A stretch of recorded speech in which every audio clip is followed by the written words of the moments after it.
Philly City edition of Philly podcast. Man, we're going to sit here and talk about the expectations for the Eagles and what we see going forward. I got my guy Mars, man. I got Eric in the building, man. Y'all introduce yourself, bro. Good evening.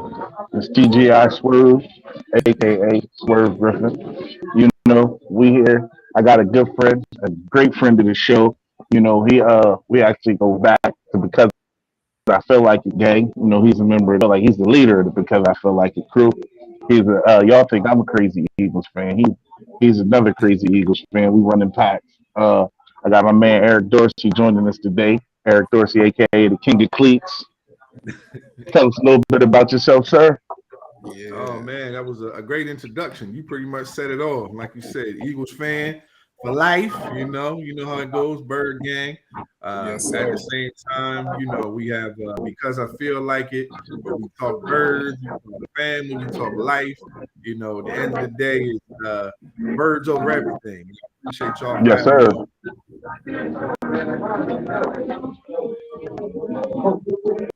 Yeah. So we today you said we're gonna talk about expectations because you know what, and it's the perfect time for that. It's the perfect time for that because the season is what 8 weeks. We 8 weeks away from the start of the season. Many get to start. We already went through some OTAs. So now's the perfect time. I get accused of being a downer a lot because I'm a realist. I get accused of being a downer because I keep it too real about certain situations. Um, but yeah, 8 weeks we need to talk expectations because it's a lot of Eagles fans, and as soon as our team start to look good, a lot of people start screaming Super Bowl. Right. A lot of people start screaming. That's a lot of people start screaming. Before we jump into the Eagles, I just need to say that Baltimore Ravens pay that man. Baltimore Ravens pay that man. Like, come on, pay that man because you know what you don't want. You don't want to not pay him and him to go somewhere else up 95 and see AJ Brown and Devontae Smith out there. And I mean, you don't want that to happen. I mean, you can get Miles Sanders and Jalen Hurts right now. Right. You can get Miles Sanders and Hurts right now if you don't want to pay that man. But Baltimore, for the sake of y'all, before I just had to get that. That was laid on my heart. Baltimore, pay that man. If not, he gonna jump on 95 and take that short ride, and how we will find a way to work with him. But yeah, we're gonna talk expectations. We're gonna talk expectations. All right, so we want to go first. I'll let y'all go. I'm out of my spill, so I'm gonna let it go back around and come back to me. Good All evening, right. Olivia. All right, so I'll start, right? I know I talked about it a couple shows back in regards to what I expect from the Eagles. I expect them to win 10 games this year. I know there's a lot of people out there that says, I expect them to win 12. I expect them to win 13. I'm the type of person that I want to see incremental success, right? They won 9 games last year, so they were 9-8 last year, right? So I'm looking at it from this aspect. You have a second year coach. You have a starting quarterback in his second year, right? And whether you want to look at it it depends on how you look at it. But I look at the team as they're still a piece or two away, right? We still have some type of skepticism about one of the safety positions. Yes. So I'm looking at it from that aspect of saying, okay, I look at this as they should be a 10-win team. And what I mean by that is I look at it that with the pieces they have right now, that's 10 wins right there. And that's a low ceiling to hit. You know what I'm saying? Because they're still a young team. And they're still only a couple pieces away to me. So I think 10 games this year, 12 games next. That way you are managing expectations, right? Because there's expectations. You know what I'm saying? The standards is okay. Guys that are here this year, you know, you want Hurts to hit the guys that are open when you see them, right? You want the linebackers to be able to track and tackle, right? You want the defensive linemen to get sacks, not just pressure, get the quarterback on the ground, right? You want your running backs, you know, I hate to say it, Miles Sanders, to point him out. You want your main running back to be healthy throughout the year. You want your receivers, now that we have AJ Brown, to catch the ball. We don't need a whole bunch of drops. You want what's his name, Goddard, to catch the ball.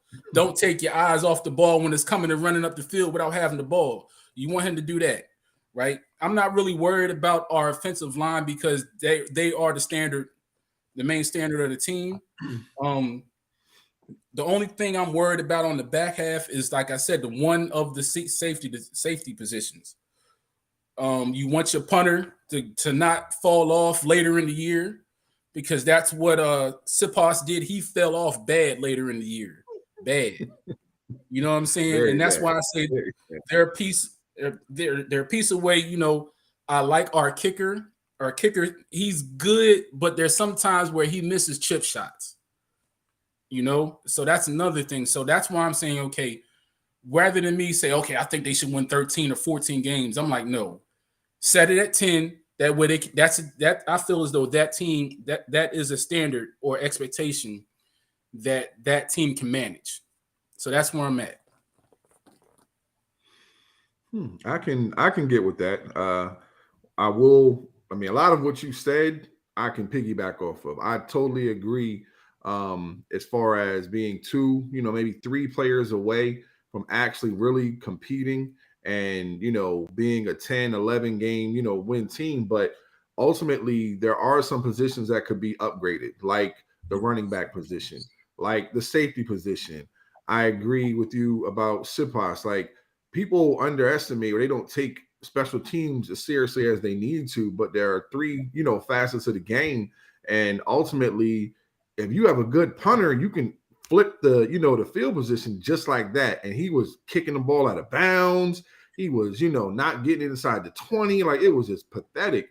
And I know, I'll Swerve will tell you, I'll talk about Howie all day long. I understand how he runs his team, how he wants it to go. And guys like, Siposs, they're about the money. You know what I'm saying? Like, he's a good kid, but he's cheap. So at the end of the day, you're going to be able to get him for the low. But ultimately, yeah, I think we're 2 or 3 players away. Yes. I'm not exactly sure how I feel about the safety spot. I think there are some guys that they could honestly just let go. I think, unfortunately, the Wallace, project, it didn't work out the way that they thought. Yeah, he's not who I thought he was. When I saw him at Clemson, he's not that guy. I'm a big fan of Tart, but what I'll say about a lot of these players, it's great to have them on your roster if you're going to use them properly.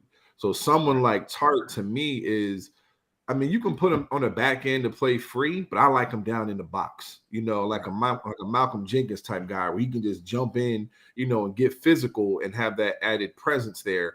But again, we're going to see, because I also like Epps and I like Harris. I'm interested to see what some of the young guys like Maiden can do. But ultimately, even with those guys, that's not, a playoff type safety. If we got to put those guys out there, I'm not 100%, with it. But there's nothing else out there, on the market at that actual position that we can afford as well. Right. The other position, that's the biggest thing, is the money, the financial aspect. The other position, I'm not in love with the running back room. I know everyone feels as though Miles has had the issues with injuries. Fine. That's what it is. But I'm a fan of a bigger back during different situations, and we lack that right now. Like, I've seen, Kenny Brooks, but there's a reason, that brother went undrafted. I don't think, he's the next Corey Clement. So I don't think you just throw him out there. So there may be some deals to be made. I'm greedy. Kareem Hunt. Kareem Hunt. Right. No, I I'm was just gonna say, chiming in. Kareem Hunt. yeah, like I'm greedy, so I was about to Yeah. actually mention him. As far as the trade pieces that we have, we can go get a Kareem Hunt. Like it's nothing, to fool around with. You can go out there and just go make this happen. A Kareem Hunt, perfect.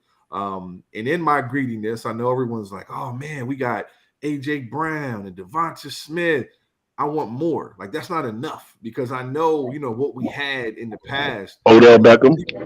Yeah. Yes, you're right. Get out of my head, brother. Hey, real quick, we got a question. Joe Castro asked, "Would you go after Bates? Is he worth the money?" I'll start with that. I would not go after Bates, and this is why. Like Eric said, the money. The money is the issue. Number two, it's going to cost assets. If you're not giving up the money, are you giving up the draft capital? I don't want to. Not for safety. Absolutely not. No. You know what I mean? So, See, I feel like this, right? This team is constructed. It wouldn't surprise me if they play in the NFC Championship game, but I won't be disappointed if they don't make it to the NFC Championship game because everything you guys said were great points, but it all depends on number one offensively, right. and it all depends on his progression and his development. And if we can see him take those, we seen him take steps last year. He needs to, from year 2 to year 3, there needs to be another jump. And I think the acquisition of A.J. Brown makes that jump more obtainable because now you have a legit guy who excels at yards after the catch. And they say he can't throw or he isn't accurate. A.J. Brown, you don't need to be that accurate because he'll go get the ball and he will get you yards after the catch. So you have that there. The run game we need to address. I'm huge on Kareem Hunt. I'm greedy too, Dorsey. You said it. I was looking. If Beckham can't play the first 6 weeks, I'm fine with that. If he needs to take the time and recover, but if he can come and join you in week 6 or 7 and add to a receiving core that has AJ, that has Smith, that has a Quez Watkins, who I think we're really going to get to see his true value now that he's not asked to do things that he shouldn't have been asked to his first couple of years.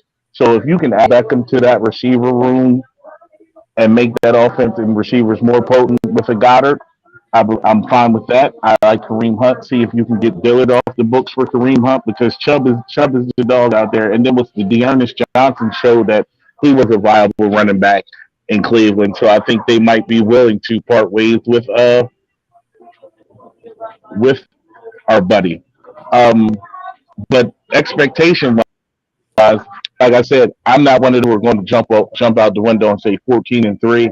I say 11-5, 11-5, 11-6, 12-5 would be a great season. Yeah. But and that's just me saying that if I know the moves they made and what they done and it looks really good on paper, but we've seen what on paper transitions to. We need to see the chemistry. We need to establish a running. I don't want Jalen leading the team in rushing touchdowns this year. You understand? Like we need to address certain things, and we need to.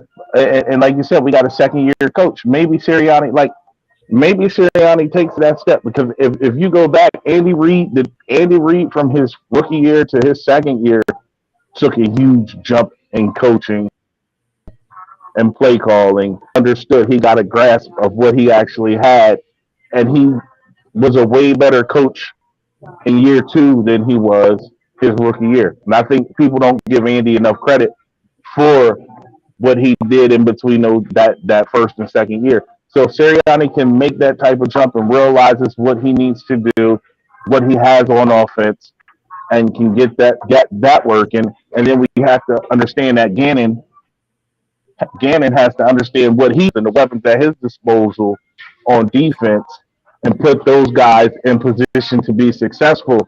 You can't be dropping Jordan Davis and Fletcher Cox back in pass coverage, Mr. You're Gannon. right, or Hargrave. Yeah, I don't want to see that. I don't want to see the.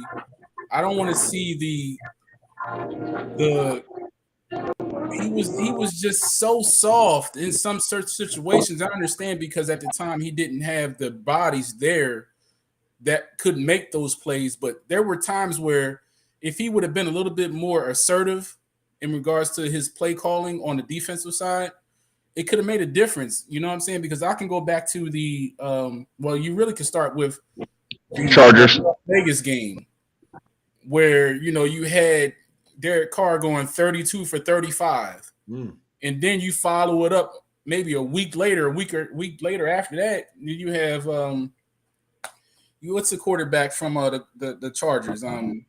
Herbert. You had Herbert. Herbert went what 27 for 31. That man was AFC. He was the AFC Player of the Year off the game this season. Oh, right, yeah, it was crazy, man. It was crazy. Yeah, but go ahead. I was gonna say So basically, we all, from what I gather, feel as though the acquisitions that were made allow us to win at least 3 more games. Right. You figure the game, we can win. We can kind of win out the division because a lot of the games that we lost within the division, we're talking 6 points, 3 points, things like that. The Giants game, the Cowboys blowout, but they kind of knew what that was, double team, Smith, and the rest is history. There was nothing else we really could do. We couldn't run the ball then.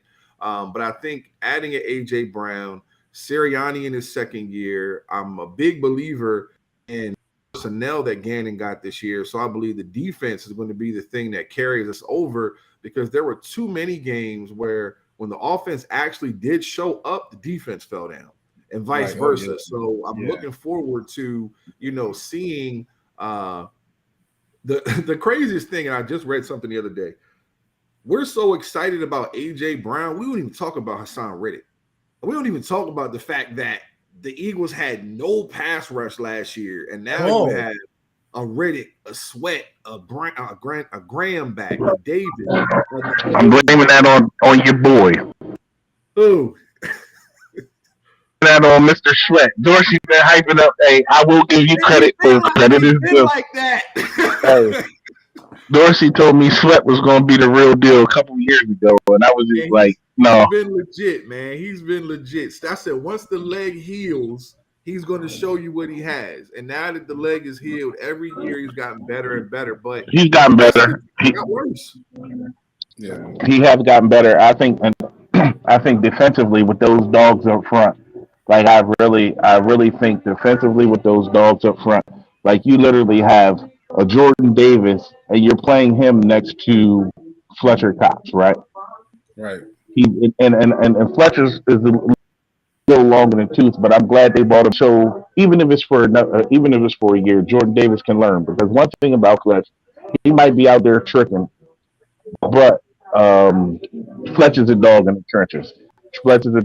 So you can literally put Fletcher Cox next to Jordan Davis, and you can play a Hargraves at a defensive end. BG's probably going to come back around week 6. You got Sweat, who's going to be healthy. That defensive line is, if we're going to be good, it's going to be because of our line. How many snaps do you see Fletch playing though? Because I think I think what they're going to do is I'm not saying they're going to phase him out of the defense completely, but I see them because he's on a 1-year deal, right? And he has a 2nd-year option, right? Yeah, so I can see them. Go ahead. I believe this. Fletch is going to start. It's going to be Fletch and Hargraves, and then you have Davis and you have Milton Williams. Don't forget about Milton Williams is there too, and he actually showed towards the end of the year that he was a legitimate player. So that's what I'm saying. Like our defensive tackle position is probably our best position on the team, if we're being honestly. Because 1 through 5, you got guys who can start, and that's what makes it good. It reminds me back in the day when you had what was the bum from FSU that played D tackle for Corey Simon. Man, I thought he was going to be better than what he was, man. I thought he was going to be way better than what he was, bro. I think Fletcher's going to play about 50% of the snaps. I think the defensive line, I think Fletcher, Hargrave, and Davis are going to be the three guys. And then you'll bring in Milton, and you'll bring in what's his name? I can't think right now.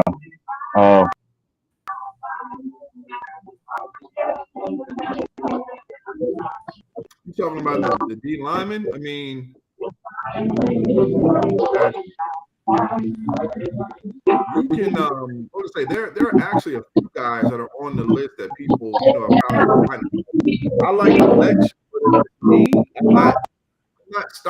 I'm not giving Fletch 50% of the snaps because Hargraves is in a contract year, so he's going to play out of his mind for the fact that he wants to get that money. And he was, one of the more consistent defensive tackles that we had. I'll take a Milton Williams and a Teron Jackson, and I'll put those guys on the end. Then you can move around a lot of pieces that we didn't have last year. But I said what I said about Hassan Reddick because you have Reddick, you have Kaiser White. These are just heat missiles. You can put those guys anywhere on the field and let them just go get it. Unlike a Jannard Avery, who was a waste of a third, that we traded away a third for. Yeah. That's painful. That's painful. Yeah. Hassan Reddick is getting ready to be our version of Micah Parsons. I believe that. Yeah. He's going to be our version of Micah Parsons. And I think he can. Not saying that Micah Parsons. Like, let me clear this up because everybody swears I love the Cowboys. And I'm a classic Cowboys fan. Micah Parsons is amazing. Like, Micah Parsons is a once in a generation type of guy. I'm not saying Hassan Reddick is as good as Micah Parsons. I'm saying Hassan Reddick can do a lot of the things for us that Micah Parsons does in Dallas. If Dallas was listening to me, they would actually have Micah Parsons with his hand in the ground 75% of the snaps he plays, and he'd probably get 23 sacks in this year. Do that, Dallas. Let him do what y'all do with him. Hassan Reddick can be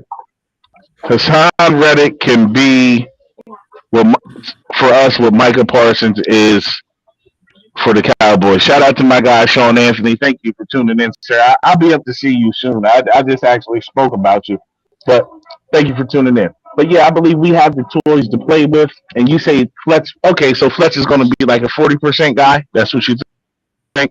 Yeah, most likely. Yeah, that and situationally, like at the end of the day, it's third down.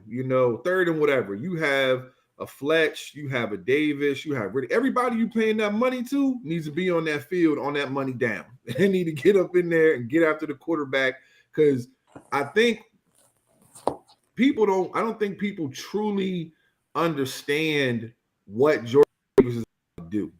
You know what I'm saying? Like, he's going to free up so much for so many, not just along that front line. It's going to free up, like I said, guys like Kaiser, guys like Taylor, another speedster that they were using in the wrong position.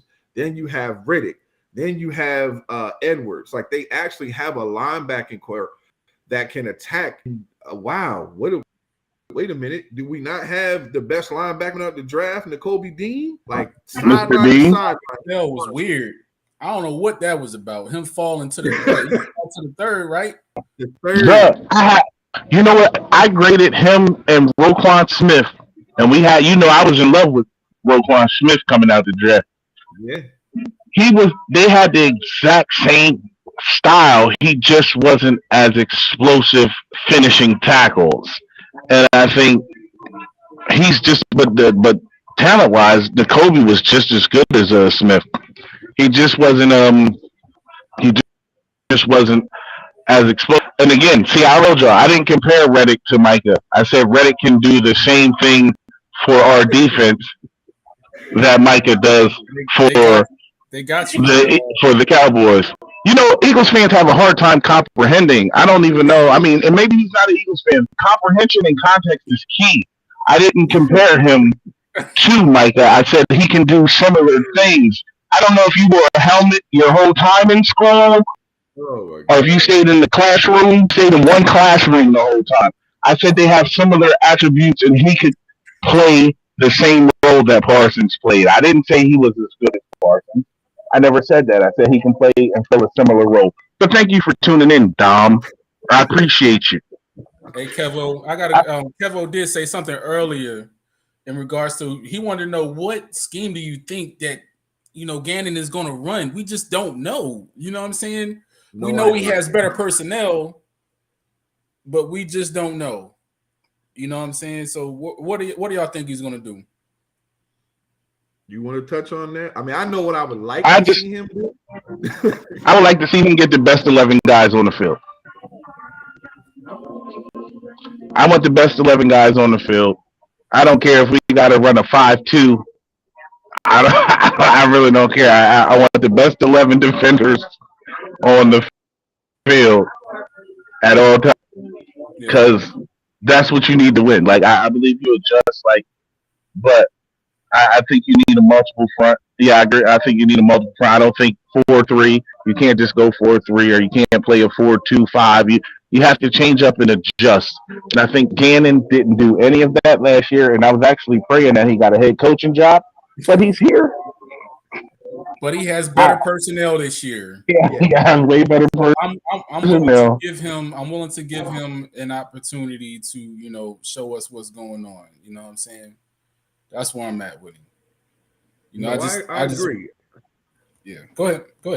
No, Simon. Yeah, so I agree. I didn't want to cut you off, but I think everyone who believes that he's going to run multiple schemes, that's what's best. And like Swerve said, putting the best 11 on the field. So if that requires, if it's 3rd and 1, I mean, I'm not a fan of the 3-4 3rd and 1. Some people like it. I think that's when you load up and you get, a 5-2 or a 4-4, occasionally a 4-3, you get physical in there, but you got to have you got to have the best guys in there. And from what I see between, Davis, Hargraves, Cox, Ellis, Jackson, Milton, there are all these different guys that can fit in different roles and different schemes. So I don't think we have just 4-3 linebackers or 4-3 defensive tackles or 3-4 or 5-2. If you run the 5-2 is high school anyway. Anybody who thinks they run a 5-2 in the NFL, their mind. They ain't running no 5-2 in the NFL. Yeah. I'm running 5. I'm running 5 on third and 1 and Zeke in the backfield. I'm coming out with 5-2. And I'm blitzing the A guy. I'm going old school 5-2. We're coming straight up big. Last team that did that was the Steelers, and Zeke is still running into the end zone. So I don't think you should do that. But yeah, I mean, you have to have multiple schemes, but ultimately the one portion that we barely touched on is the fact that no matter what scheme he actually runs, you have to have cover corners. And over the last few years, we have not had cover corners. So again, it's crazy to think that we now have, forget what their former accolades were in being Pro Bowl corners in Slay and Bradbury, but you have guys who are in their prime in Slay, Bradbury, Maddox, who can actually cover to the point that, I don't know what McPherson can do. I don't, because we don't need him. So it's like, let that guy figure it out on his time. Then having guys like Tart, Harris, Epps, these are all guys who have played already on the field in playoff games, in tough settings, and have the experience. That's what I'm more focused on. It's like depth is key for us, but I'm all about who's going to be the 22 that are on the field. Offense, defense.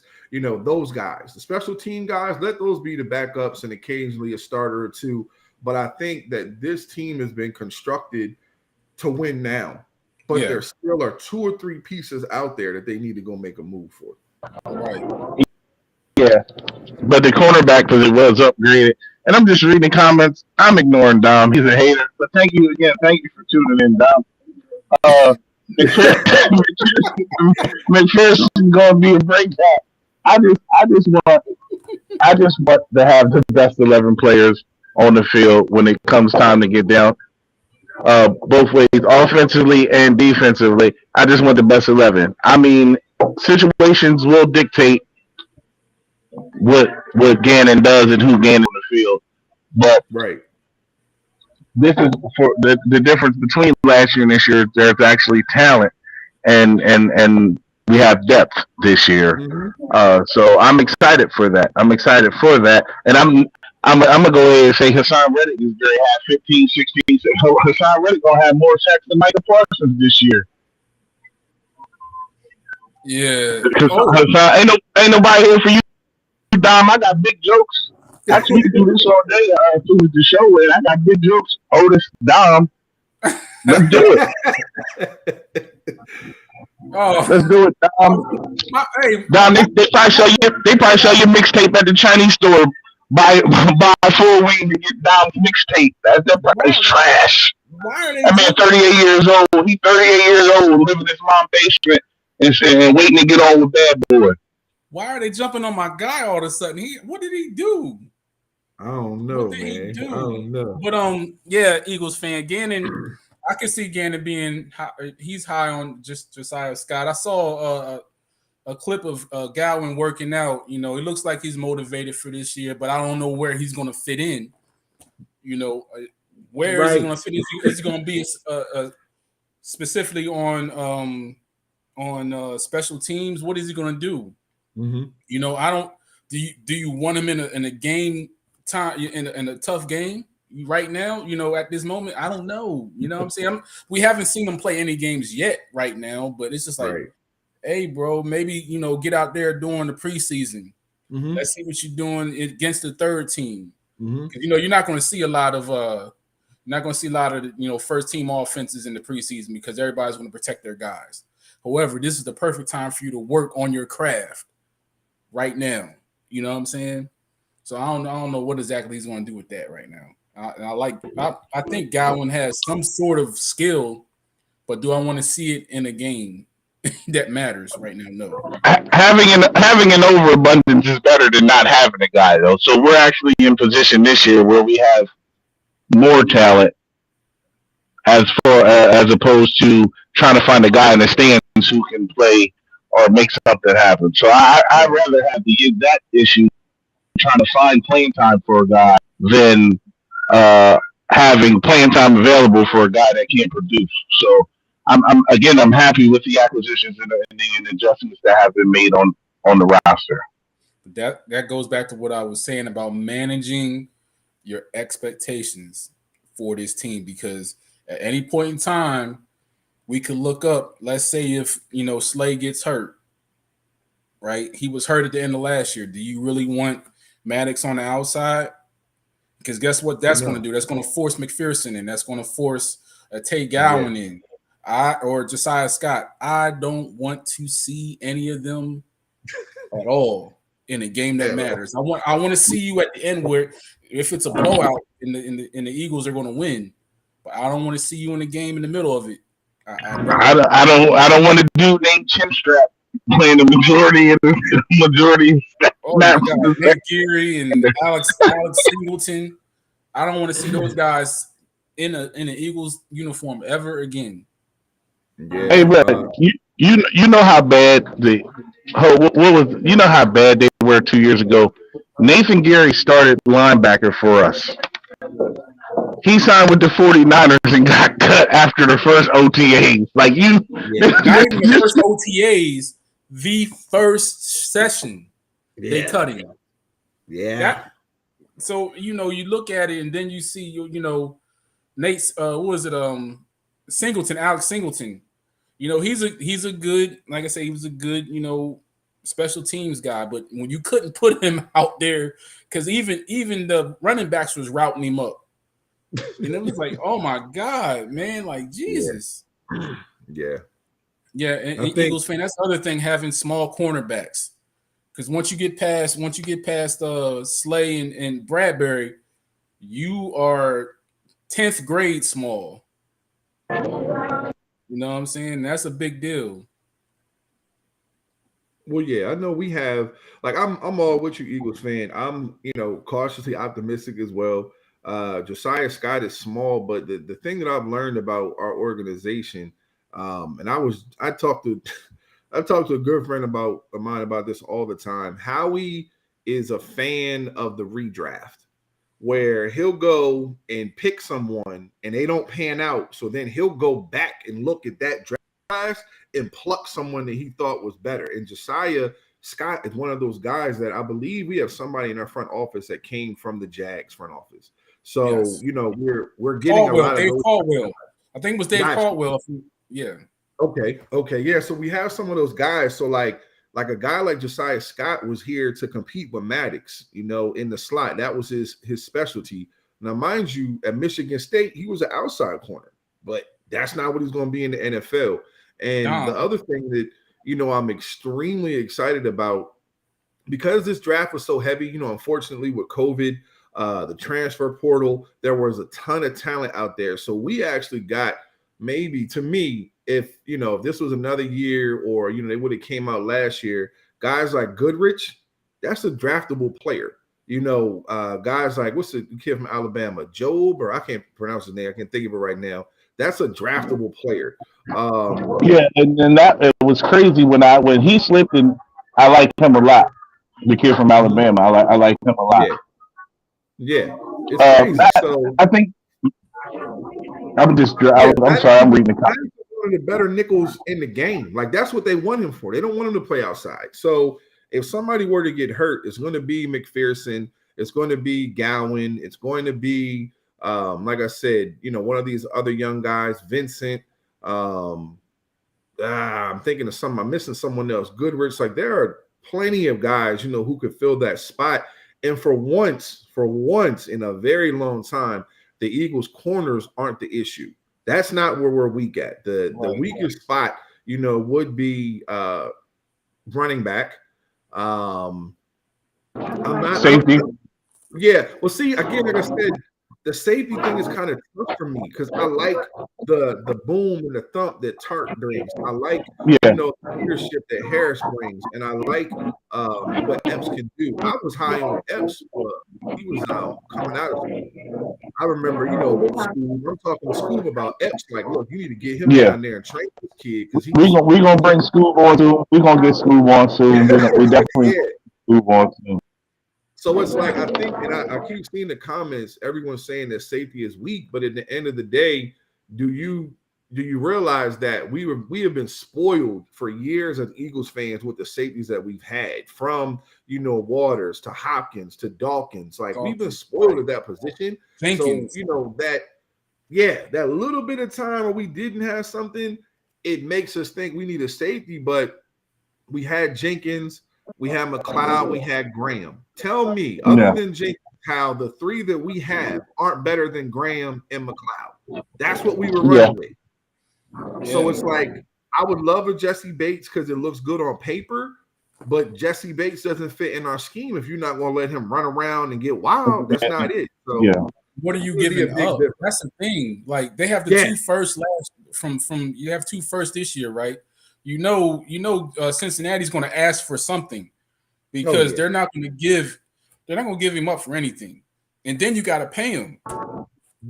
You're not going to give him. I would throw out Andre Dillard. You can send them Dillard, because their offensive line definitely needs some help. I mean, you could probably package something around Dillard and another offensive lineman. I mean, I'm not high on Bates. Do I think Bates would come and make this defense even more formidable than what I'm expecting them to be? Yes, for sure. But is Bates all be all? Do I think does Bates push us over the top and says, if we get Bates, we're going to the Super Bowl? No. So I don't want to give up a whole lot for Bates. But if you can get him for a reasonable acquisition, then I'm all for it. And you have to pay him. That's the bottom line. If you're giving up if you're giving up draft capital or whatever you're giving up, you have to pay him. And if he didn't take what Cincinnati's going to, if he didn't take what Cincinnati was offering him, what makes you think he's going to take what the Eagles give him? Exactly.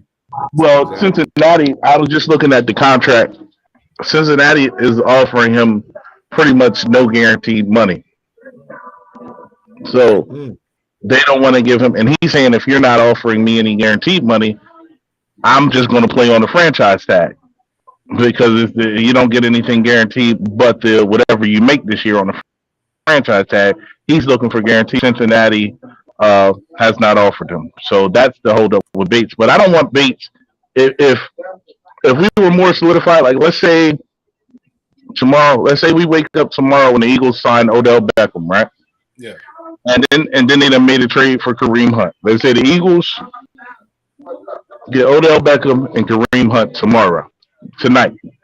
We wake up and the Eagles have Odell Beckham and Kareem Hunt, and then you say, what can we do defensively? Like we get into week one and we're healthy, and we're healthy, and we go into week one or week two. Let's say week two, Justin Jefferson comes in the link and he torches us. We win the game, but Justin Jefferson torches us, right?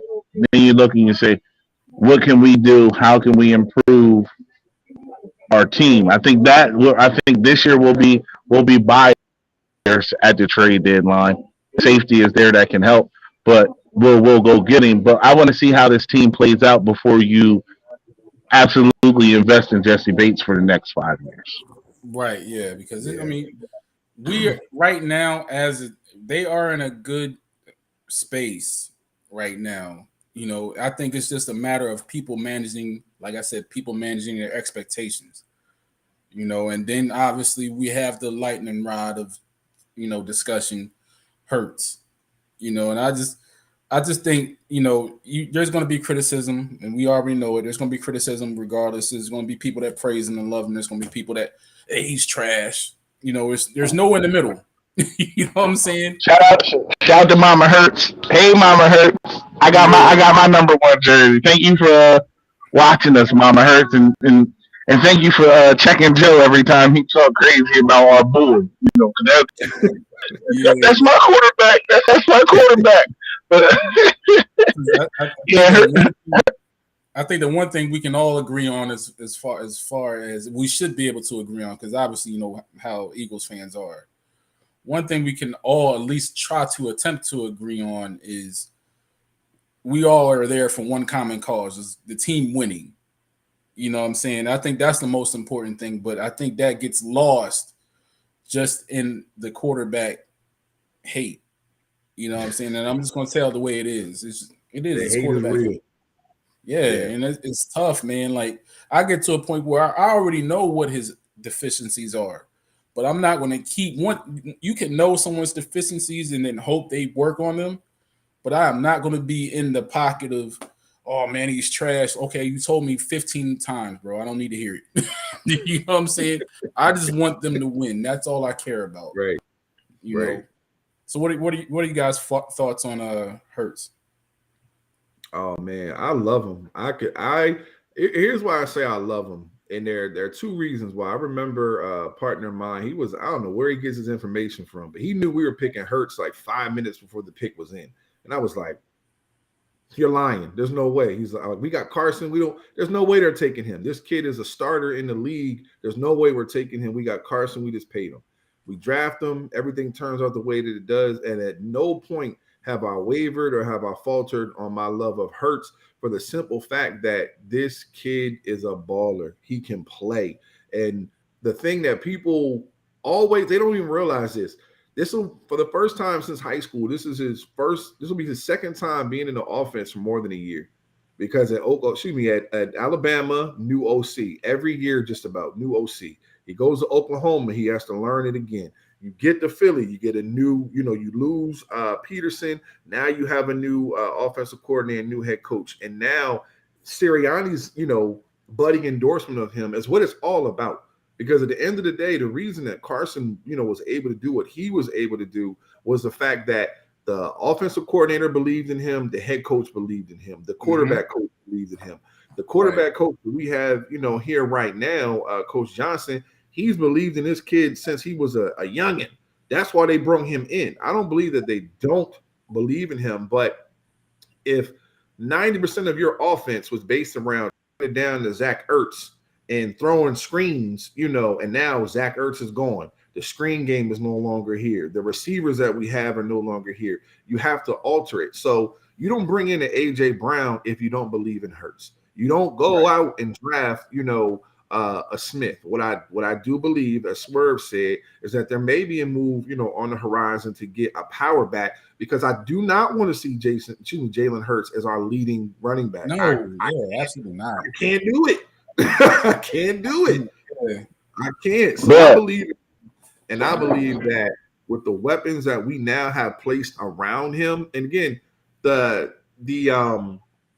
tight end we just got from SMU played with Hurts. Yeah, like they know what they're doing. They're getting him guys that are familiar with him to help that maturation process speed up. You feel me? We got in the league, JJ Arcega-Whiteside. We got the best tight end in the league. JJ Arcega-Whiteside. He like baby Tony Gonzalez. I seen the film of him. First off, that brother he was voted by Pro Football Focus as the best blocking wide receiver in the league. You drafted the best wide receiver at blocking in the league over DK Metcalf. That's the only thing he does better than Metcalf. But hey, so don't forget they are transitioning to tight end, and we already had the deepest tight end room in the league. I'm just saying that's what Eagle fans really want me to get on here and be like. Yeah. But in all actuality, I think Hurts is. I'm a Hurts fan. Hurts is my guy. Just everything you said about him, I knew. And that's been part of my argument. But I think like you went and got AJ Brown, which plays into what he needs to do. I think Hurts is going to develop into making that, be able to make a third read this year from the pocket and not having to break the pocket. I think, like I said, the acquisition of AJ Brown changes so much about this offense, because it puts Quez where Quez needs to be in the slot. And it gives Quez an advantage, because that's where he's supposed to be, and Quez is playing his natural position. My boy Ward, who I think I'm still makes the team and holds on. You got Ward who can contribute. Like then I want to see the kid. I want to see the kid from Morgan. I want to see the track star. Like I want to see what he does. Alan. I want to see the track. I want to see if you throw a screen to him. What does he make? What does he do? What happens? Because like you said, the whole offense was based around dink and dunk and screen game and getting the tight ends involved. But Smith was Smith is a budding star. You had Smith, who was a star, and then you add AJ Brown, who is a star. So you have two really good wide receivers on the outside, and you have two really good wide receivers. You have a top 10 tight end. You have a top 3 offensive line. Maybe the best offensive line in football. Number one. Don't front. That's the best offensive line in football, Jack. I can. But what Black, like 2 months ago, I said they were a top 5 line, and I got so much hate. Best line in the NFL. Yeah. So you have that offensive line. I just need a running back. And I'm all in on Hurts. I've been all in. But okay, so my question to you guys is this. You see what they just put around Hurts, right? Mm-hmm. This is a contract year. He's going into a contract year. Would you offer him a deal now before he kills it? Would you say, hey, well, I'll give you a 3-year, $60 million deal? Because Taysom Hill makes that. Right now? Right now. Would you offer him like a 3-year, $60 million deal to see if he bites before he bets on? No. And the reason I say that is because of the fact that you said 3 years and $60 million.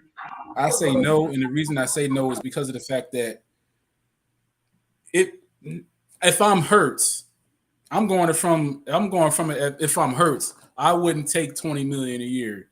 At that point, I'm betting on myself. And the reason I say that is because I can get to a point where let's say we're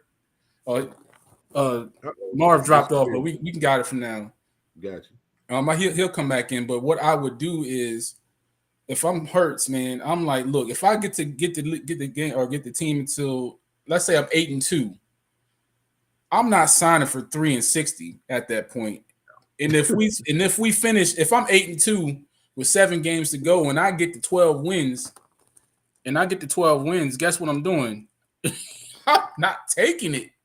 I'm not taking it. You know what I'm saying? Now I've sorted myself out of at least 20 million or 15 million a year. No, I'm not taking it. So this so you saying bet on yourself. Bet on yourself. You saying you want Hurts to bet on yourself this year and then go out. No, I'm just saying, like from a financial, I would risk if I'm the Eagles, I would risk paying him now because I believe I have this much faith in him. I think he's going to go out there and have 4,000 yards passing and close to 750 rushing. If he puts those type numbers up, he's going to demand. We're going to be in a Lamar Jackson situation. You understand? Like we're going to have to pay him. He's going to have, and he's earned it. But but you got to look at it. What if he feels as though that 3-60 is disrespectful to him? And you got to look at it from that standpoint too. Yeah. All right, three for 25. Because if you're putting everything around him, right, and then you're saying, I'm gonna put all this around you, but I'm only gonna give you 3 for 60. You may look at that like, okay, now you built this team in spite of me. So do you really believe in me? Yeah, do you really believe in me? Right? No. I agree. So I mean, I would just try to figure out a number beforehand that you could offer to him, right? Because I think he's going to be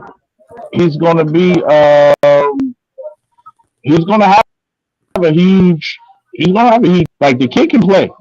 The kid can play. So I got another question because I see Dom and Calvin in the comments talking about it. What do you think is a realistic stat line for the entire year for Hurts? Dom is just a hater. Before you say that, wait. Before you say that, let me tell you what his stats were last year. He threw for 31-44 last year with the receivers that he had and the fact that he ran as much as he did. So 4,000 don't seem too crazy. But go ahead, my brother. Go ahead. And he was missing, and he missed the game, and he missed the Jets game. He would have threw for 400 against the Jets, so he would have been at 35. Yeah, that's what I'm saying. I'm just saying. I'm just pointing out the Jets game where Gardner Minshew looked like a superstar, so he would have threw for 400 against the Jets. So that puts him at 36 right there. That puts him at right there because Gardner Minshew went crazy against the Jets. I didn't think about that. Right, and then we're not thinking about the 17th game. Yeah. 17 games. Like he didn't play. He literally played 15 of the 17 games and threw for 3,200 last year. And one of the games he missed was against the Jets, where Gardner Minshew threw for 200 yards in the first quarter. So to see or say 4,000 don't seem so far fetched, right? Because now you have an AJ Brown, an experienced Smith. You can use Watkins like that. People think that Eagles fans are unrealistic, but at the end of the day, I'm just speaking football. Now that you have better talent around you, the numbers are going to go up. They have to. There's no way. I don't think that they're going to get worse if they continue to, feed the ball to the right people. Then you also have to remember he ran as much as he did because of Sanders constantly being hurt. If you can go out here and make the trade that we're talking about. I'm not saying I disagree with the Jesse Bates thing, but I'm with you in Black in terms of we can't afford them. So why put yourself in that situation? Like that's just crazy. But I would put myself in the Hunt sweepstakes because at the end of the day, that takes away, Hunt he's better in the screen game than Miles Sanders, and he's a harder runner than Miles Sanders. So he finishes runs. Kareem Hunt just runs. And I want somebody on 3rd and 1 who's going to lower their shoulder and get that yard. Like, I need that. I need that. Right. People got to look at it.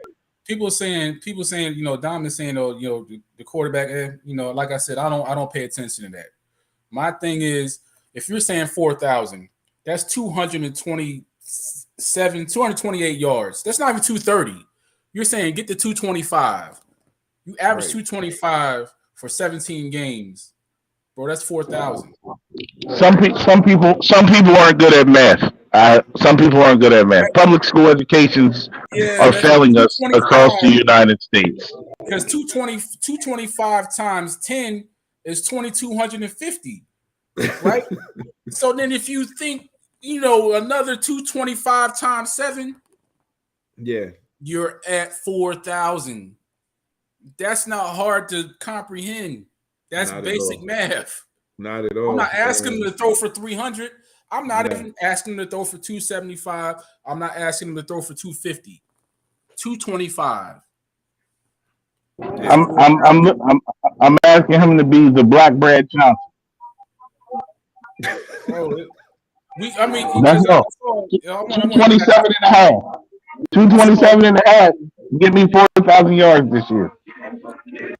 I saw Joe. Joe had a Twitter, not a Twitter issue. He had I'm a Twitter okay with that, discussion with Dom. a guy in regards to the guy was comparing what McNabb did in 2005 to what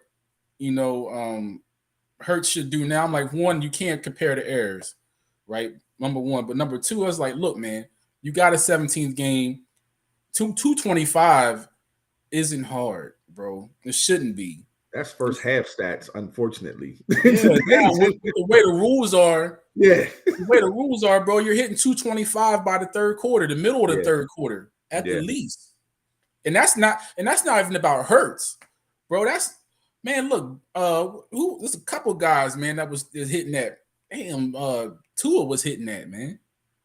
You know what I'm saying? Like, it's conversation. They are not in the same conversation.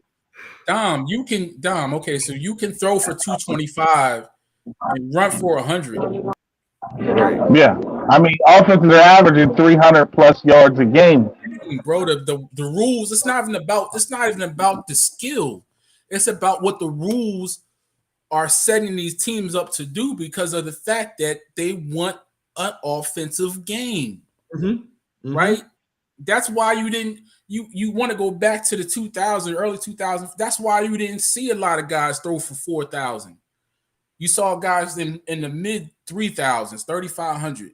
Some guys only got the 3,000, but they only had 21 touchdowns and 8 picks, which was a good year for 2005. An average year right now in the league, this in 2020, in the 2020s, an average year for a quarterback is 3,500.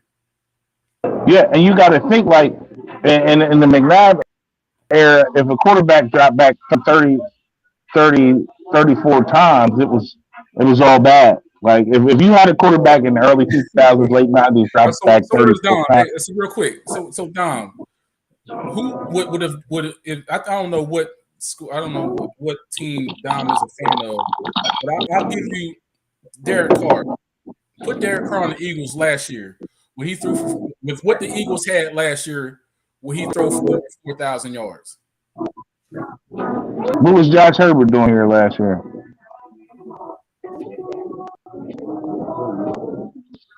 That's your boy. He a hater. He's obviously he's either a Cowboys fan or he can't be a Giants fan with talking this crazy. I don't care what are you a fan of. I'm just asking a basic question. What the Eagles had, what the Eagles had last year or in the year before that, what would Derek Carr do with that? Look like David. Ain't that his brother name? Right. If we want to stay on the quarterback thing, I know everybody loves Brady. Brady, Brady's the GOAT. Get sacked 53 times. About the GOAT conversation. We saw the year that Brady left. Why did Brady leave? Did you look at the team he took into? Look at the team he took in the. Look at the team he took in the. Took into that game against the Titans. The Ravens. Oh, the Titans, yeah. The playoff game, the Titans. Against the Titans. What was around him was trash. It was horrible. But Brady get that he get that Jeffrey love now. You can't talk bad about Brady or say nothing about Brady. He get that I will. But he get that Jordan defense when you talk about Tom Brady. But no, his team was respect against the Titans, and that's why they lost. Right. And that's the thing. And this isn't the 1970s to early 2000s, right? You got to understand, quarterbacks now are only as good as the sum of the parts that are around them. Around them Because these guys, equals X, yeah, X plus Y plus Z equals QB. yeah, And then that's what people aren't getting right now. It's like, oh yeah, you're thrown out there in the mix. But I remember even when Carson Wentz, like we had this conversation, Doris, like we were saying he was going to sit, especially after he got injured. And then I was like, no, they're going to play him because you drafted number 2, and the Rams are starting golf, and you throw him out there with a Dorial Beckham Green, and you throw him out there, and you see what happens. The the from Wentz, and that's what I was going to address this a little later. But I was saying I'm not putting too much pressure on Hurts. But if you look at Carson Wentz the first year throwing the Beckham Green, and then you look at they went and got an Alshon Jeffries, they did. and they went and got a Torrey Smith, and this was year 2. It was the same Wentz. He put in the work, but you went and got him instead of throwing to a Beckham Green. He was throwing to an Alshon Jeffries. He was throwing to Torrey Smith in this slot. He was throwing to guys that he were an upgrade from what he had his rookie year. So, Mm-hmm. and in turn, you could watch plays that he made in year 1 where he threw the guys, and then and we all have to admit it affects your confidence. Even though he might have made the right play and he's throwing to a Beckham Green drops the ball. Then Right. you know if I throw Alshon and Alshon goes up and makes the, then I'm like, okay, I got another dog. Like you understand, like, and that happens. Like the guys and the pieces around you can affect your confidence, and when you're confident, you perform at a different level. We've And all your played trust. sports. And you don't Yeah, you're yeah, I mean, because you had like guys this was just not there. no, and if I'm not, if I feel like I'm gonna I'm making them throwing to you, and you're dropping the ball or you're doing whatever. I'm not going to throw it to you again.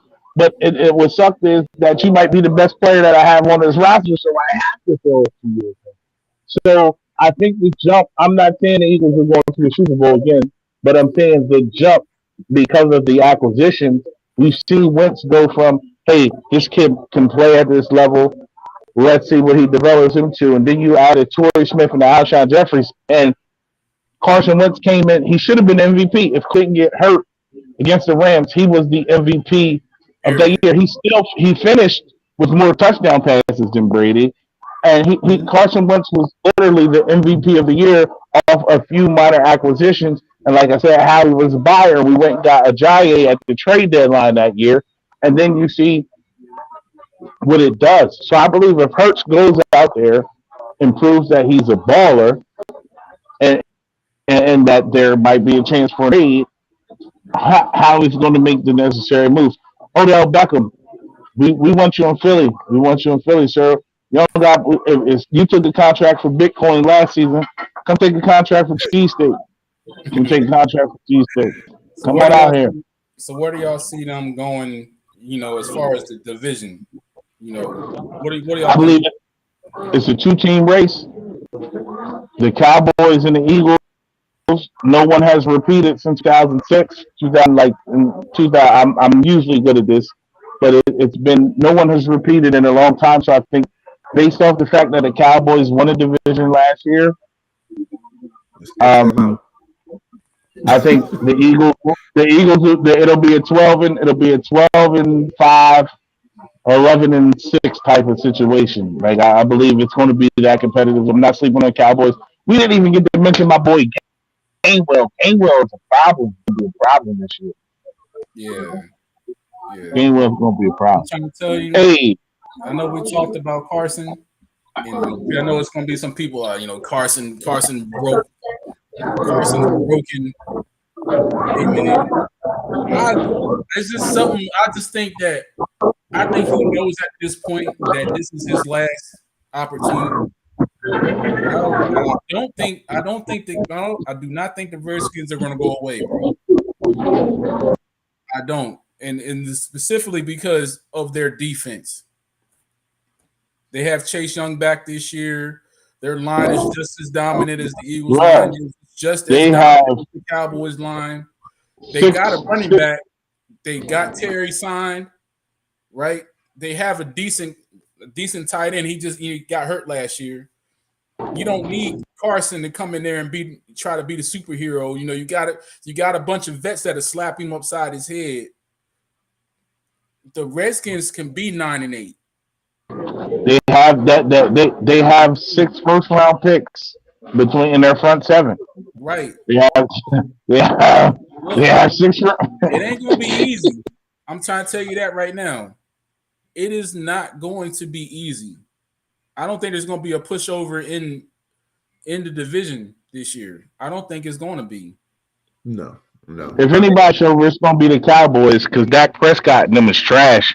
Like now, this is because I'm talking to Dom. You a Cowboys fan? You probably from Connecticut. Where you from? Jersey, Connecticut, somewhere like that. Ain't never been to Dallas. Dropping mixtapes, Funkmaster Flex, clue. Nobody buying that trash. Nobody buying that trash mixtape. He's a Cowboy. He's probably a Cowboys, Yankees, Lakers, Bulls fan. One of them type guys. I mean, man, you got hold on real quick. You got to look at it. You got to look at it, man. Like, well, if you from Dallas, I respect it. That's the only way I'm going to respect it. If you from Dallas, I respect it, Yellow Breezy. Because man, like look at the set of circumstances that led the Eagles to going to the Super Bowl, but going to the playoffs last year, right? Look at the string of quarterbacks they ran into. Who's to say that none of these guys in the division are going to get hurt? You don't know. That's the bottom line. That's why I say you never know. You know what I'm saying? Dak can get hurt again. Knock on wood, he doesn't. Right? I mean, I don't want even if he's not that good anyway. I mean, he slid like the game was on the line. That man ran quarterback sneak. I'm arguing with a fan of a team whose quarterback ran a quarterback sneak with 16 seconds left from the 30-yard line and a game on the line. Like, I bet you he was in a huddle like, yo, quarterback sneak on 3. Like, I don't know. The starting Cowboys, quarterback sneak on 3. Dak Prescott. That was Maya Angelou quoted that last month. Like, come on, fam. Like, I'm not arguing with no Cowboys fan. Man, you haven't been relevant in 26 years. Des Bryant didn't catch it. And that's all I'm gonna say, Dom. I have nothing more to say to you. Des Bryant didn't catch it. I think that's the end of our conversation. In my old age now, man, I think I'm gonna give them the benefit of the doubt, right? But they set a standard, right? They won the division last year, so you can't do anything less than that and say it's a good year, right? As a Dom, and I'm putting Dom on the bullseye. You gotta win the division again next year. If they don't, y'all they traded away Amar, and they have to win a playoff game. You can't to see because like that goes back to what I was saying: expectations and standards, right? Their standards and the standard in Dallas is no longer, oh, we got to the playoffs. How about when you got to get past the divisional round of the the playoffs? Period. Yeah, Dom, great. You won the division. What about the NFC Championship game? Well, wait. Hey, they won the division and then they went home. Dom, wait. Hold on, Dom. Dom, let's be realistic. How about win a divisional round playoff game? Well, I'm gonna agree with Swerve, and I agree with you, Black. And we always laugh and joke and say, to me, it doesn't matter if they won the division. You played the same week that we did. You went home the same time we did. So what's the difference? You ain't do nothing different. You played 3 hours earlier. One extra week than the Redskins and the Giants. Like, what are you so proud about, man? Like, you can't come out here and do this. And like they went home 4 hours after us on a quarterback sneak. Right. Like, what's the difference? It's weird. It's weird for someone to say Go ahead. It's Go ahead. crazy. It's crazy. You You know, I would say like ultimately, whatever they do, and it doesn't bother me because I'm on my Janet Jackson. What have you done for me lately? And at the end of the day, the only team that's done something and been consistent, even when we were bad, to me are the Eagles. It's not the Giants. They're still in this weird rebuild. They never, they picked the wrong quarterback after Eli.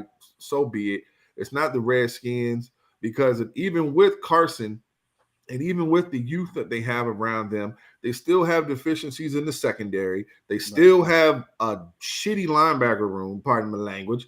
At the end of the day, they don't know what they want to do with the tackle spots. There's a lot of holes in that. So I'm not saying that the Eagles automatically become the best. What I'm saying is the roster that Howie has built, he sees what's around us, and the time is now.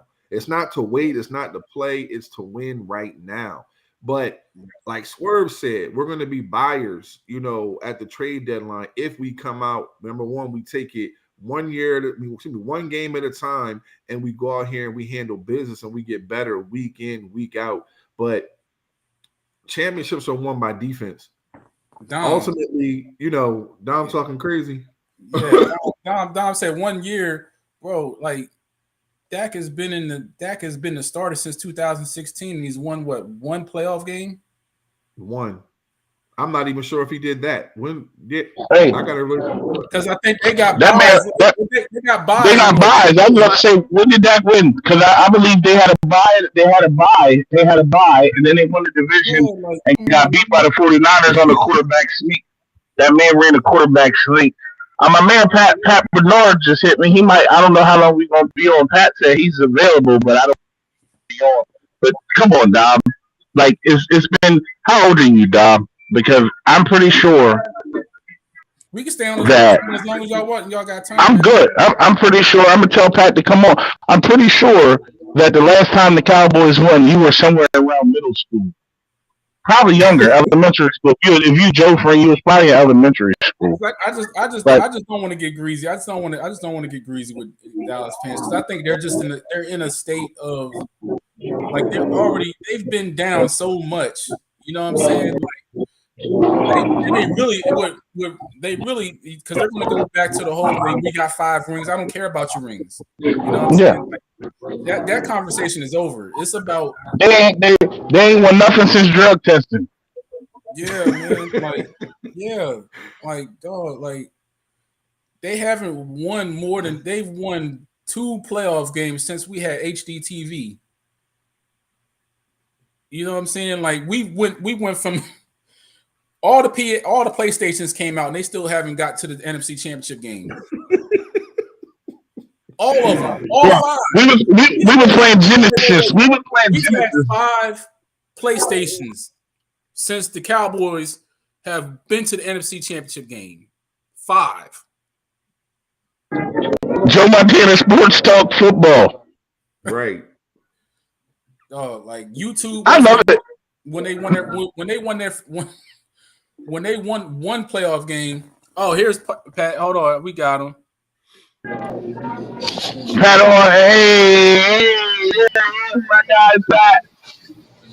What's up, gentlemen? Oh, wait, what's going on here? Wait, wrong camera. I did not get my phone here. I have a web camera. I have all this. Let me come to you, gentlemen. Jeez, just trying to. There you go. My house is. What's up, boys? What's going on? Pat, what's going on, Pat? No, not much. Can't call. Just playing Monopoly with the kids. So what's going on? And I hear Eagles talk, my head just pops up. You know what I mean? That's like the bad signal just pops on. We have one Cowboys fans in our chat talking. He's talking crazy about the the Cowboys are going to run the division and all this stuff again, man. So I'm like, oh my god. You know that is the norm around here. There's always got to be that one.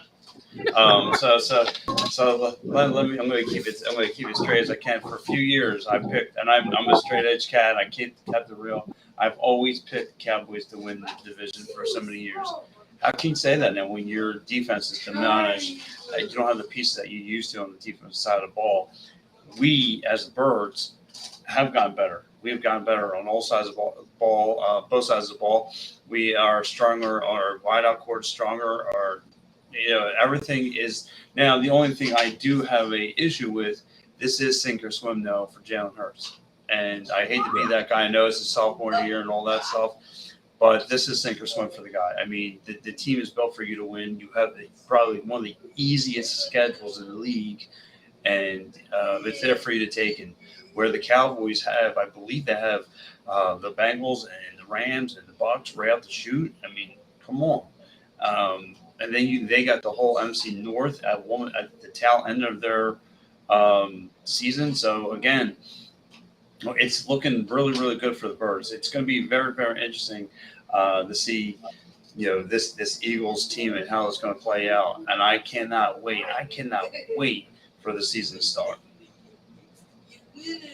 So, same here. Yeah, you got Dom in the comments. He's like, why would the Cowboys not expect to beat y'all? If that's your standard, Dom, what's been the standard for the last 26 years? I you know what I'm saying? Like, you see my question, E? Bro, think about it. If you say, well, why would we not expect? Okay, that's the expectation. The standard is to win a playoff game. The standard is to get to the Super Bowl. It's been 26 years. So what is your standard at this point? And to me, and look, and I have a couple on the Deborah sports side of things. We have a couple of, Cowboy guys, and they're going to be honest with you. I got one who tells you all the time that, they're checked out on Mike McCarthy. They think he's going to call. How many games is he going to call them this year? Some bonehead, something comes down to the wire, and he's going to call some boneheadish. At least with Nick Sirianni, he's proven that he's been an okay coach. He's learning. He's got the team in the first year of the playoffs, so he's been okay. Again, we've had our questions marked about Nick Sirianni, but again, he's turning it around. Like I said, for the Cowboy fans, I pray that you guys.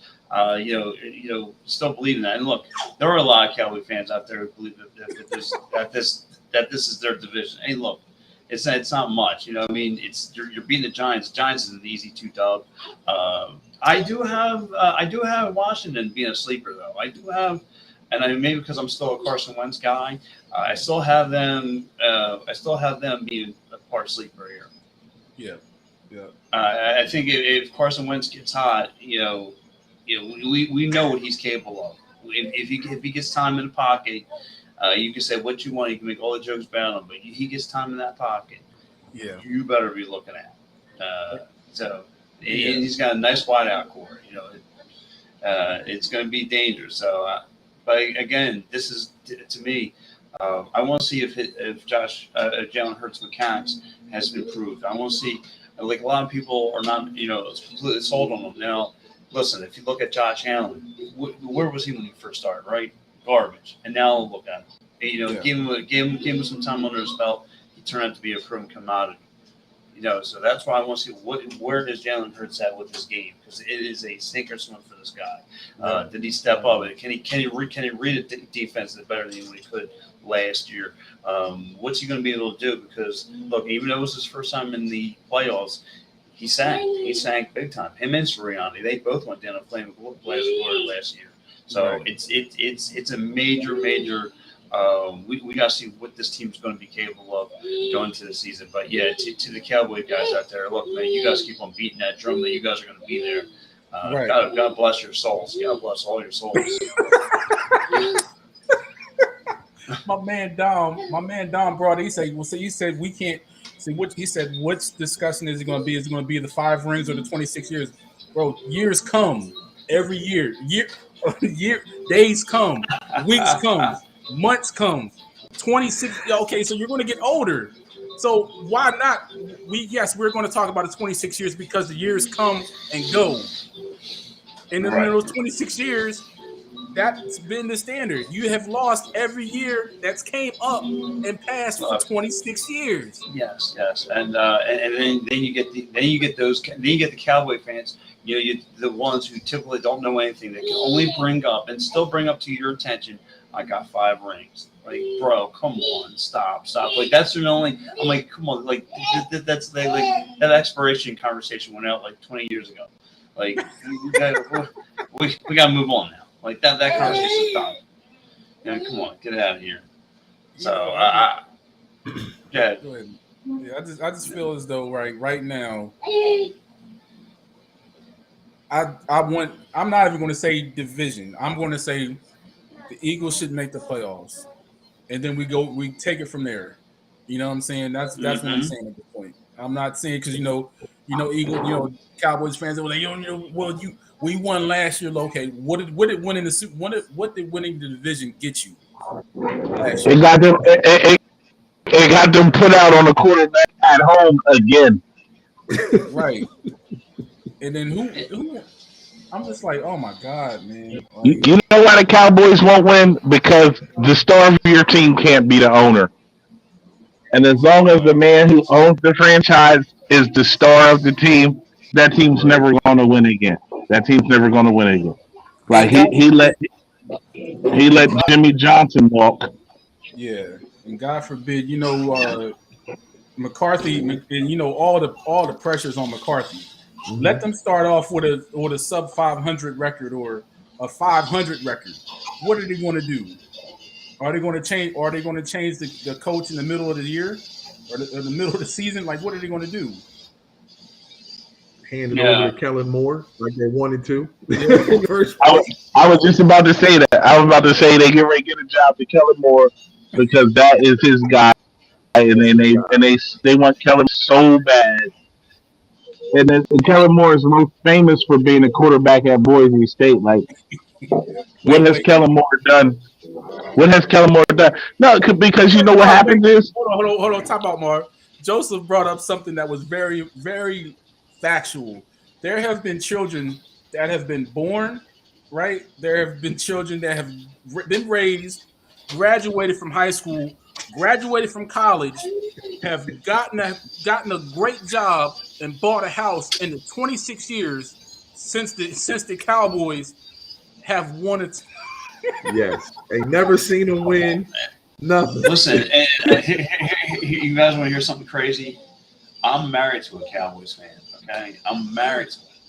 And the only way she got the job is because she has good cook on the resume. If she didn't have good cook on the resume, she'd be out the door.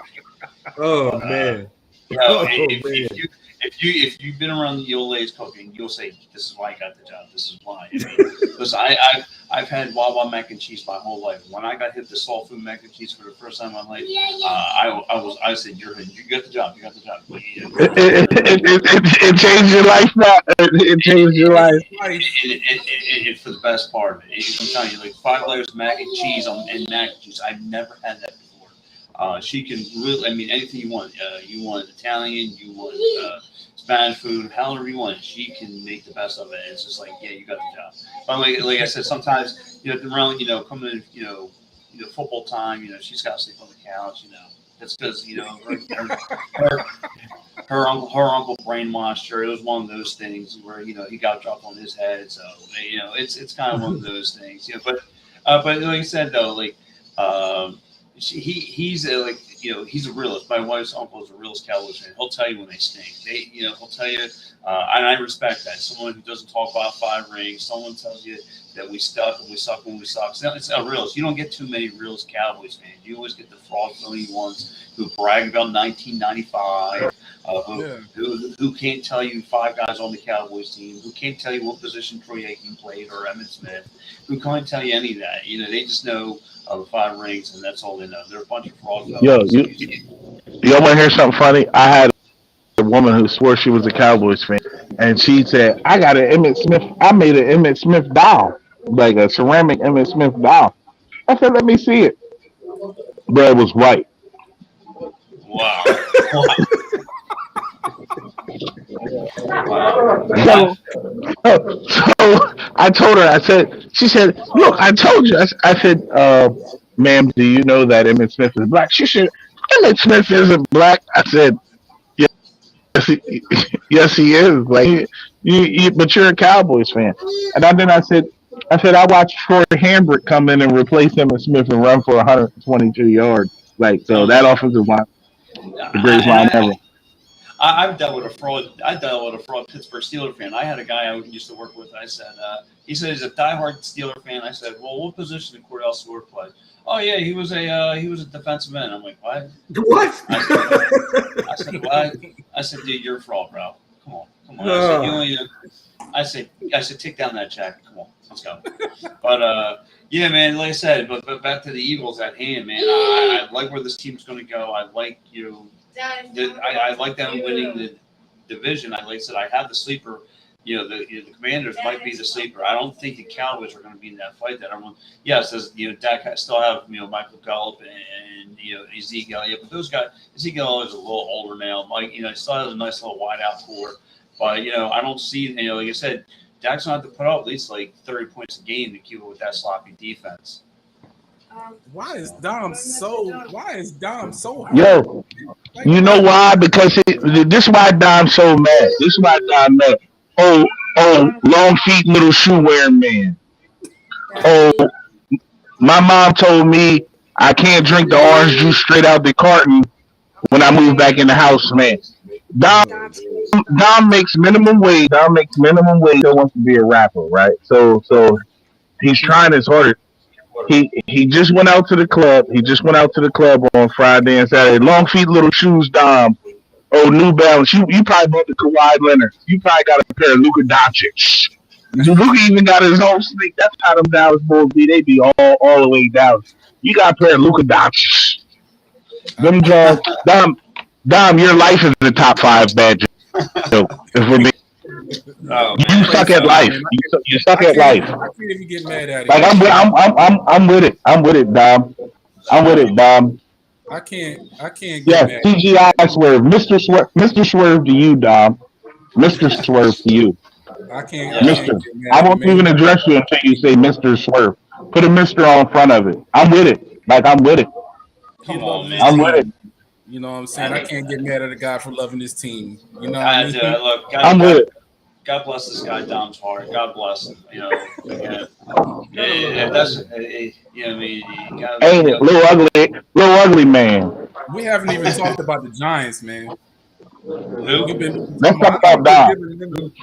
I think we're giving them a pass because we know they're going through everything. Like they're not worth. When I say they're not worth talking about, but we kind of bypass that because they have a lot of holes to fix. They have a lot of issues. Because the question was, what were the Eagles' expectations? Our expectations, are to win 10, 11 games, fight for the division, and make it to the playoffs. I can't say I feel that way about the Giants.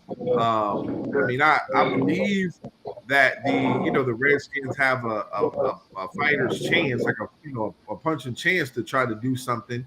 But the conversation, it's a 2-horse race. You got the Cowboys, everyone believes, which I still do not understand why. I'm not a Skip Bayless fan at all. But when Skip Bayless can man up and say, you know what, we ain't looking too hot, that even he knows that. Like, wait, you just lost Cooper, Gallup coming off the injury. You have an old offensive line. Your defensive line underperformed. You have a corner that may have had 11, 12 picks, but he's always out of phase, and he's not going to get away with that every game. It's not happening anymore. I love what Micah Parsons brings, but like Swerve said, keep putting that man back in coverage if you want. The NFL is going to figure it out. Those coaches are going to figure it out, and they're going to attack it. And I just don't understand how they think they're going to go out here and win, the division when you've lost more than you've gained. And like you said, Ezekiel's older. I like Pollard, but Jerry runs that team, and Jerry loves Ezekiel, and Jerry loves Dak, and he's going to run the team as fit. So it's hard to the ground. Exactly. And I hate to make this comparison, but what I've seen this past week, the Dallas Cowboys or the Philadelphia Flyers right now, a complete dumpster fire. They're running all these gold pieces, thinking everything's going to work out. And they'll see. I hope they can wake up like the Flyers are starting to wake up a little bit. But anyways, to your point there, Dorsey, I look at the Giants here, and to me, they got a new coaching staff, and Tyron Taylor is probably going to take the job over after preseason. because I can't see them going another year with Donald Jones. I'm sorry. They probably feel the same way, and yeah, there's probably going to be his job. It's still, he might upgrade him a little bit, but not see much. Not seeing much out of the North Jersey Giants. Yeah. So, yeah, man. Yeah. I think they're going to be in a world of trouble. Yeah, they got a ways to go. Yeah, they got a little ways to go. And can I be honest with you, gentlemen? I was just down Ocean City, Maryland this past week, and I was listening to their sports guys, the sports junkies, and they were praising the Birds and Jalen Hurts, and they were making the comparison. And you guys could debate this. Their comparison, Jalen Hurts to be the next Lamar Jackson. Now that might be a stretch, but I was loving the praising that they were giving the Birds. And I'm telling you, if anyone goes down there for a little visit, Ocean City, Maryland. I'm telling you, it's like 2016 down there. They talk about Jalen Wentz. They talk about Wentz, Michael Franco. They talk about Cesar Hernandez and Ish Smith. So it's 2016 down there. But like I said, I was loving the Birds love that they were giving the Eagles, and it wasn't just like one day. They were constantly talking about how they think the Eagles are going to dominate this division. So I was praising it, but to me, I just don't, like I said, it's all in Jalen Hurts' shoulder. I mean, like I said, hopefully his mechanics is decline. I still don't know if he has the arm strength to stretch the ball down the field. I don't know if he can read a defense. He has some struggles with that last year. So like I said, I need to see some more mechanics. If he can, this game's changed and it's going to be fine. And we've all we all got that Derek Gunn report of him struggling in practice a little bit, but like I said, it's practice. I'm not going to go out back and stick my junk in a sandbox. I'm not doing that. I'm just going to wait until preseason. So, and that's what I'm used to. I want to see firsthand preseason football to get some kind of segment I got on that. That's what I need. All right, so I think that wraps up everything on the Giants, man. In regards to the East, fellas, we got to get together again. Us four, we got to do this. Yes. We got to do this again, man. You know what I'm saying? It's probably in the next couple of weeks if everybody's available, man. We get a time set up through Marv, man. We make sure we get back together. Marv, thanks. Yeah, man. No problem. I really appreciate y'all. I know I hit y'all up last minute today, but I appreciate y'all for being able to come in and come on and actually talk. We're definitely we 8 weeks away, 8 weeks and some change. We 8 weeks away. We definitely gonna be doing this way more frequently than we have to. Hey, shout out! You know what I'm gonna say? Shout out to Dom. Hey, Dom, I talk shit. I talk slick. You talk slick. I appreciate you being here. I pull up for a Cowboys game. I definitely been to Jerry's World a few times, and I seen y'all done tore down the Kmart and made it a Xfinity Live. Y'all want to be Philly so bad, y'all tore down the Kmart and made it to Dallas Live because we had Xfinity Live like years ago. Y'all way behind, like y'all way from. Yeah. I want the smoke. I want all the smoke. But I'm a hate it or love it. I appreciate you tuning in, and I appreciate Dorsey and Pat. I hit them up last minute, but we got something in the works, and we're gonna organize something and put something together where we can all get together more often because, like I said, we 8 weeks. Pat, I want to give everybody a chance before we get out of here to let them know where we can find y'all.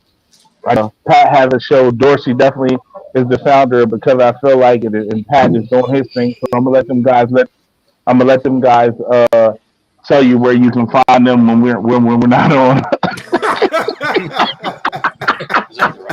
Yeah, yo, Dom, funny man. I'm gonna let them guys know where they can find y'all when we not on Philly the podcast, Philly the city. Pat, let them know where they can find you, what you do, and then Dorsey after Pat finish, let them know where we can find Mr. Dorsey. Hey, listen, guys, come check me out on Dev Row Sports. You can check me out. We run this Philly Sports podcast. We talk all 5 sports from Philly. Hey, Pat, hold on. Say it again because it sounded like you said Dev Row Sports. It It could be the way our conversations go off the rails. Yeah, that's what it sounds like. But yeah, we have it's called Devro Sports. You can look up on all of our social media platforms, and we're now officially with Edge of Philly Sports. You can catch us. We talk all 5 Philly sport teams. We have some side projects. We talk pro wrestling. We talk bodybuilding. We talk old school video games. For you guys, we just talked GTA 5. GTA 3 when it was like. But anyway, we talked GoldenEye. But anyway, we got some couple of side projects in the top. But like I said, man, check us out every Sunday. My show is Sunday morning at 9 a.m. Every Sunday morning with me and my guys. But look, man. You guys here are all welcome to onto the Devro Sports. You guys got the open pass. You're intelligent enough. You know what I mean? My man Swirl here could find some intelligent guys, and you guys, are fit the bill. Unlike Dom here, he'll never get the green card. He'll never get the green light to come on my show.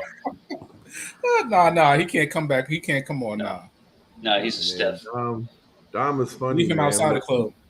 Brother started look like Chico Bean, man. I was like, damn, but I knew when to let it go, brother. Ain't no braids going on up here, brother. This is the ball head all day. But no, like Swerve said, because I feel like it, we took a little break, man. That COVID, jumped on our backs, and I was like, look, we gotta, take a minute off and take care of the fam.